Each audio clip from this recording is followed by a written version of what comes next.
Agora né? que a sala aqui está ficando mais cheia, a galera está chegando e tal, a gente está hoje aqui conversando com o produtor Maírton Bahia, né, que produziu o álbum As Quatro Estações, esse álbum que é o tema da live de hoje, lançado em 26 de outubro de 1989, gravado de julho a agosto, de julho de 88 a agosto de 89. Então quase levou um ano aí, né, para o álbum ser gravado. E o álbum teve duas características.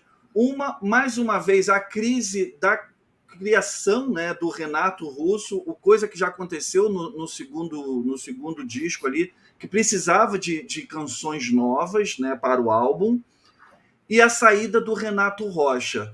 Mas uma coisa me chama a atenção, justamente acompanhando as matérias que saíam na época e tudo, e aqui, ó, recomendando o livro da minha querida amiga Cris Fuscaldo, Discobiografia Legionária, a gente sabe que o tratamento com a Legião da gravadora é muito peculiar.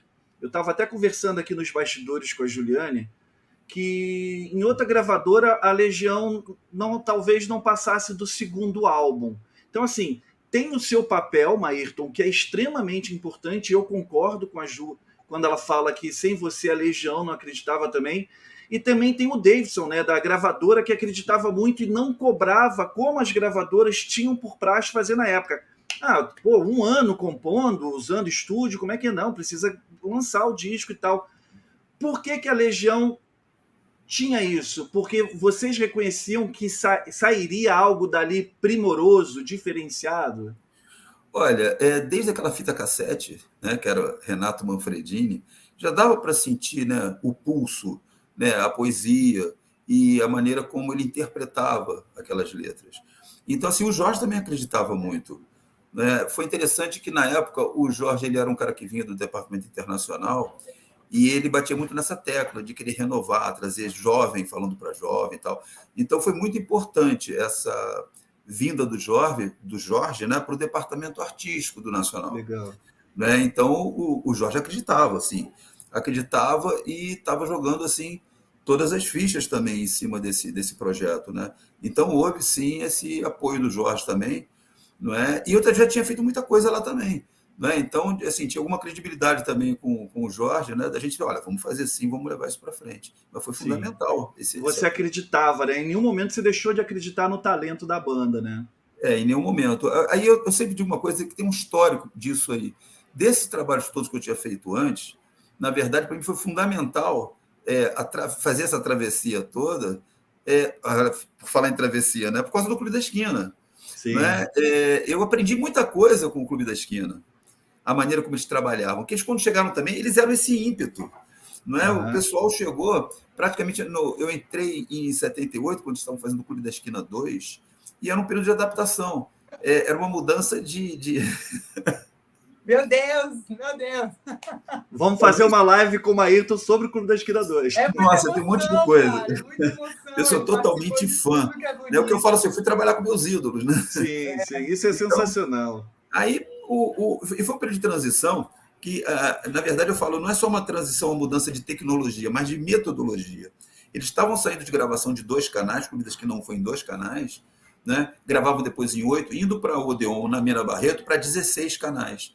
Então, assim, ninguém sabia como gravar em 16 canais, porque os técnicos, aquelas pessoas estavam acostumadas a gravar com todo mundo junto.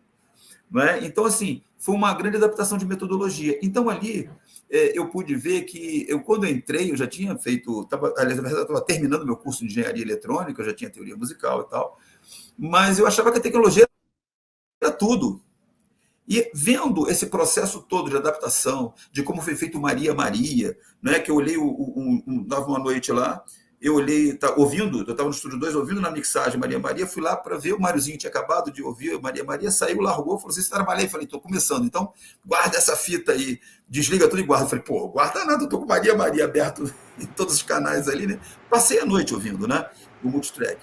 E era uma confusão danada, um monte de instrumento diferente no mesmo canal. Eu falei, nossa, isso aqui é uma demo, isso aqui deve ser um ensaio. Aí no dia seguinte eu falei, Nivaldo, você que está mixando Maria Maria, eu queria que você me desse a fita original, aquela que foi para o rádio, que eu vi um ensaio. Ele falou, não, não tem outra, é aquela. Eu falei assim, como que você conseguiu, naquele caos, não é? Parecia um brainstorm, parecia um ensaio. Como é que você conseguiu, nesse caos todo, né, você fazer aquela mixagem, botar essa música que está no rádio? Então, é ali que eu comecei a entender, não é? Assim, a coisa da metodologia, do que buscar, a essência, que a música só está pronta mesmo depois que você encontra, não é? Porque você pode gravar uma série de coisas, mas depois você tem que... A mixagem não é só uma coisa de você misturar. Eu sempre falo, mixar não é misturar. Mixar é equilibrar, distribuir eventos sonoros no tempo e no espaço, a dimensão, a proporção, não é? Então, isso para mim foi fundamental na Legião, que no início eles tinham aquele som bem espontâneo, né? Impetuoso, porque vinha do punk. Então, assim, como lidar com isso? Como lidar com as imperfeições do som? Esse era o grande ponto.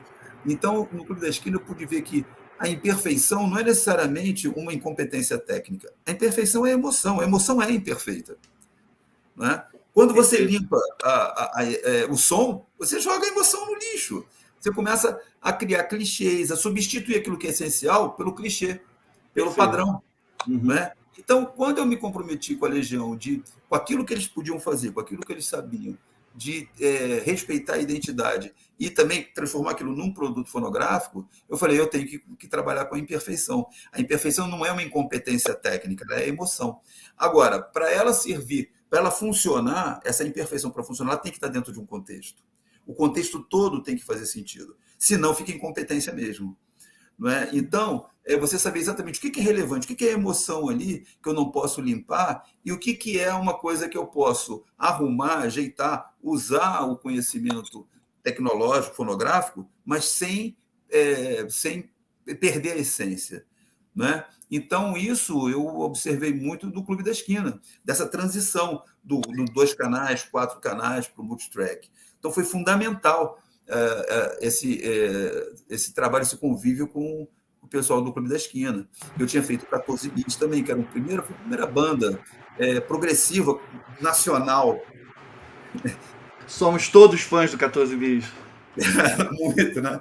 Eu aprendi muito com 14 Bits. Aqueles sintetizadores analógicos, eles eram músicos muito habilidosos. Né? E o som era muito moderno para a época, assim, muito, aqui no Brasil. Muito. E eu que amava música eletrônica, e eu só podia ver isso em revista e em filme, de repente estava com aqueles sintetizadores, eu virava noites futucando aqueles sintetizadores. Então, esse background, né, eu coloco o Clube da Esquina dentro, o 14 Bits também né, no Clube da Esquina, eles participaram, o Vermelho, o Venturini, participaram do Clube da Esquina 1. Eu produzi Venturini, já tinha produzido o Venturini, né, o primeiro disco do Venturini, Todo Azul do Mar, um monte de música. Que maravilha, que maravilha. Né, espanhola. Não, eu tô Maírton aqui, Sal. Eu tô coçando para fazer uma pergunta. Eu tô falando assim, eu tô torcendo pro Maírton gostar da gente e aceitar outros convites para falarmos desses discos também. Não, a gente fala assim. Porque, aí o que acontece? Eu fico imaginando, Maírton, quando Legião Urbana chegou na sua mão, você com esse background que você está contando todo aí, com essa crítica principal em cima deles, que eles não tocavam nada. Como é que foi? Da onde você tirou administrar, né? De administrar esse lado punk deles, assim, porque eram meninos muito crus em todos os sentidos, assim. Como é que você fez? Isso. Mas aí que tá. O que é tocar bem e o que é tocar mal? Tocar bem é você conseguir dizer aquilo que você quer do jeito que você pode. Isso eu chamo da tal da coerência, do contexto.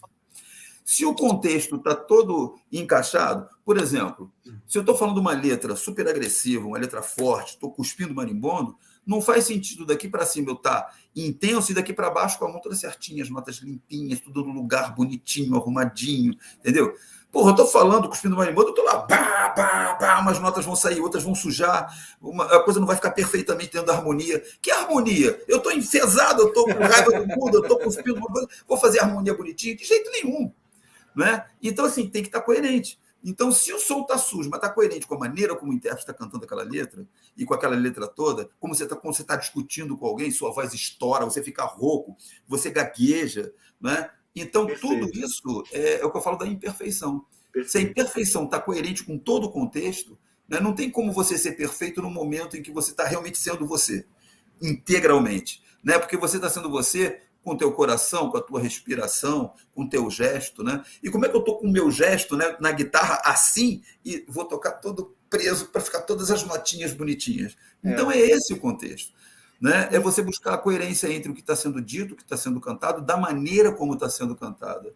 Quando você olha a coisa nesse contexto inteiro, aí pode um monte de coisa. E aí você tem que quebrar um monte de regra, entendeu?